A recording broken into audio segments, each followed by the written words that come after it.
Hi again then guys, and so we've got another drag spec tune for you today, and this time it's for a little used car. It's the Audi Quattro, a legend among rallying, but on Gran Turismo doesn't see much use from most people. The rally versions do, but not so much for the road version. So you want your racing soft tyres. For suspension we've increased the ride height to 170 front and rear. Springs we've got 6 on the front, 3 on the back. For compression on the dampers, 4 on the front and 1 on the back, and 4 on both. For extension, anti-roll as high as possible, camber and tone neutral as usual to avoid dragging your tyres. For the gearbox, you want an auto setting of 130. Then for the individual gears, we've got 4.3, 2.3, 1.7, 1.3 and 1, with a final drive of 2.5. For the diff, the highest initial torque, as usual with these drag tunes, high acceleration and low braking. We've got a torque split of 30-70, all the power upgrades of course, and I will be using NOS on this run, and of course you want the full weight loss package. Traction control is of course turned off. I would always recommend turning traction control off, and I will be using an automatic gearbox, so if you do choose to use manual, you will of course be fractionally quicker. So as always, I like putting these tunes up against significantly more powerful cars, just to show really how they fare in real drag lobbies, or how they would fare in real drag lobbies. So in this occasion we're putting it up against some pretty hefty competition. This car doesn't have all that much power, 430, and we're putting it up against a 912 horsepower Pontiac GTO. So far more than double the power, significantly higher top-end performance.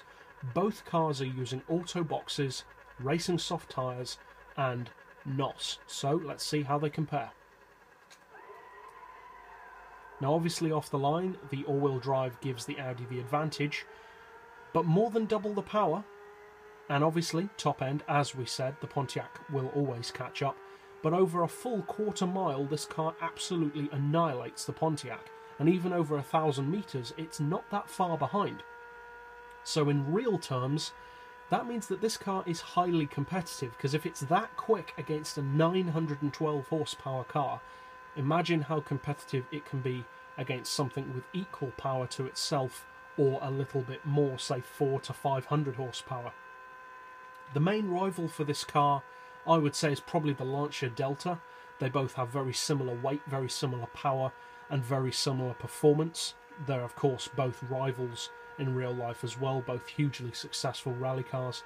But the Delta does see more use on Gran Turismo by most people, which is kind of understandable. It's a little bit more compact, you win it in career mode, and also it's a premium model, so it's got everything going in its favour. But the Quattro is a brilliant car in its own right. For 430 horsepower, it's seriously quick. It does 0 to 60 in 1.9 seconds, which is pretty impressive. Completely unrealistic, of course, but impressive nonetheless. It hits 100 miles per hour in 4.3 seconds. It does the quarter mile in 9.1, which is pretty impressive for a 430 horsepower car. There are very, very few cars at that power level which can keep up with this. It does the standing mile, although obviously it's not a top-end car, but it does do the standing mile in 23.2, which is still pretty respectable. That's 1,600 metres, and it will even cover the standing 2 miles, or 3,200 metres, in less than 40 seconds. So for a car that's not a top-speed drag tune, it's actually pretty good top-end for its power. The all-wheel drive off the line means that hardly anything at the 400 horsepower level can keep up with it, apart from the aforementioned Delta. And if you haven't tried the Quattro, even if you only have it as a rally car for, or as a drag car I should say, for this level, I would highly recommend giving it a go, because it's a brilliant little car, supremely fast for its power, very easy to drive. Just a brilliant car, and people have no idea how fast it can be. It's a brilliant sleeper car. So, if you decide to use this tune, obviously I hope you find it helpful, hope you find it competitive of course, and enjoy surprising people in drag lobbies with it. And if you're new to the channel, or just found this helpful in general, feel free to subscribe. I put out new drag tunes like this every weekend, plus new top speed tunes every day and various other tunes in the week. And as always, thanks for watching.